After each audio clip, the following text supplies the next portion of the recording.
से यह जीवात्मा अपने स्वरूप और स्वभाव को भूलने की वजह से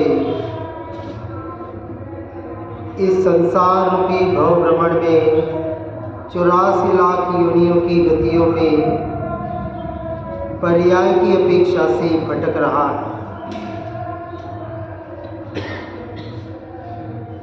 जब पर्याय में भटकना हो रहा है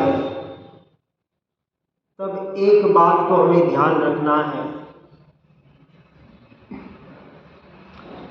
जब ये विचार आवे, जब ये विकल्प होवे कि अनादि काल से मैंने बहुत दुख सहे, बहुत भव भ्रमण किया,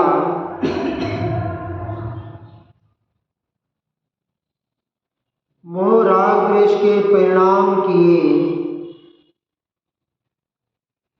सब कुछ विपरीत किया, महापाप किया। जब ऐसा एक विचार मन में प्रकट हो जाए व्यवहार की अपेक्षा से, तब उस विचार का विचार करें कि ये सारा परिणमन हुआ, लेकिन कहाँ हुआ? पर्याय की अपेक्षा से पर्याय का परिणमन और इस अनादि की भूल निकालनी है तो इन सब बातों को भूलना पड़ेगा। भूलने का अर्थ है उसे अपना मेरा मानना छोड़ना पड़ेगा। जो कुछ भी हुआ पर्याय में हुआ, पर की अपेक्षा से हुआ। इतना सब कुछ होने के बाद भी मैं त्रिकाणी ध्रुव शुद्ध स्वभावी भगवान आत्मा जैसा का तैसा। पर्याय बदले तो बदले, वो उसका स्वभाव है, मेरा स्वभाव नहीं है। अब कहेंगे पर्याय तो मेरे से ही तो उत्पाद हो रही है। पर्याय भले से मेरे उत्पाद हो जाए मेरे में से,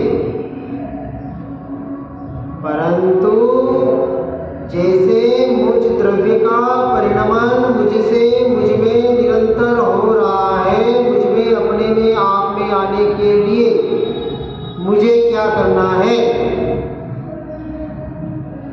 तो व्यवहार की अपेक्षा से जो कुछ भी करना पड़े, निश्चय की अपेक्षा से तो कुछ नहीं करना है। किया उसमें जाता है जिसमें कुछ करने जैसा प्रतिभासित होता है। जो अनादि अनंत त्रिकाल शुद्ध स्वरूप जैसा का तैसा था, है और रहेगा। अब उसमें क्या करना?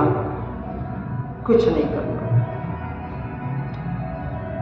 ऐसे शुद्ध स्वभाव को आज दिन तक लक्ष्य में नहीं लिया। इस पर्याय में जो कुछ परिणमित हो रहा है, ये उस पर्याय की अपनी स्वतंत्रता है। क्रमबद्ध पर्याय या कर्मबद्ध पर्याय, कर्म की धारा और ज्ञान की धारा, दो धारा चल रही है। कर्म की धारा पुद्गल का परिणमन और ज्ञान की धारा मुझ आत्मा का परिणमन। ये पुद्गल की वर्गणाएं, पुद्गल के परमाणु अपने से अपने में स्वतंत्रता से अपना कार्य कर रहे हैं। उस पुद्गल के कार्य में, क्रिया करने में मुझ आत्मा का एक अंश मात्र भी उसे जरूरत नहीं है। किसे? पुद्गल को अंश मात्र भी उसे जरूरत नहीं है, क्योंकि पुद्गल का परिणमन पुद्गल से पुद्गल में उसकी क्रियावती शक्ति से हो रहा है।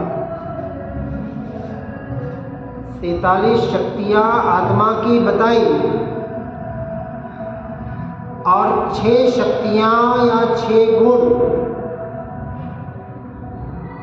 अस्तित्व, प्रमेयत्व, अगुरुलगत्व आदि जो हर द्रव्य में होते हैं और अपने से अपने में परिणमित होते हैं। इसलिए पुद्गल को अपने परिणाम करने के लिए, अपनी पर्याय को पलटने के लिए इस जीव द्रव्य की, जीव के पर्याय की अंश मात्र भी जरूरत नहीं है। उसी तरह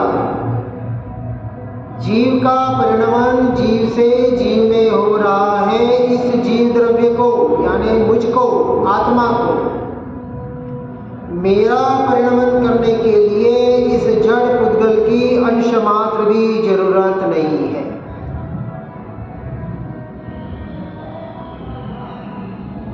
क्योंकि यदि ऐसा माना जाए तो सिद्धांत को हम मिथ्यात्व रूप में परिणमित करेंगे कि एक द्रव्य दूसरे द्रव्य का कुछ कर सकता है, कर ही नहीं सकता। त्रिकाल सत्य, तीनों लोक में, तीनों काल में असंभव के बात को हम संभव करने का व्यर्थ का प्रयास करके निरंतर कर्मों का बंध कर रहे हैं।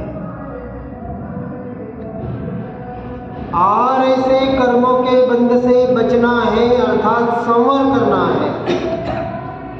आते हुए कर्मों को पर्याय में रोकना, इसका नाम संवर। और बिना संवर के निर्जरा कभी होगी नहीं। सकाम और अकाम निर्जरा, सविपाक और अविपाक। एक निर्जरा हर जीव के कर्मधारा के आधार पर हो रही है, सहज ही हो रही है। और एक वह निर्जरा जो आत्मा की सत्ता में, मेरी सत्ता में अनादि काल के जो कर्म पड़े हुए हैं, व्यवहार की अपेक्षा से उन कर्मों की निर्जरा जब तक नहीं होगी तब तक केवल ज्ञान प्रकट नहीं होगा। 4 घातिया कर्म वहाँ क्षय होते हैं, और जब तक 4 शेष अघातिया कर्मों की निर्जरा नहीं होगी तब तक मोक्ष नहीं होगा। ये तो हुआ व्यवहार का कथन।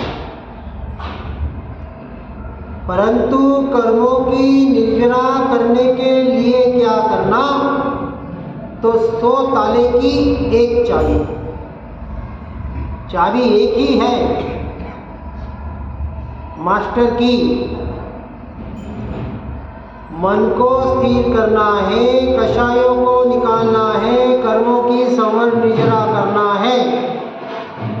जो कुछ भी करना है पर की अपेक्षा से करना करना करना, जब तक करना रहेगा तब तक कर्तृत्व बुद्धि रहेगी, और जब तक कर्तृत्व बुद्धि रहेगी तब तक कर्म का बंध रहेगा।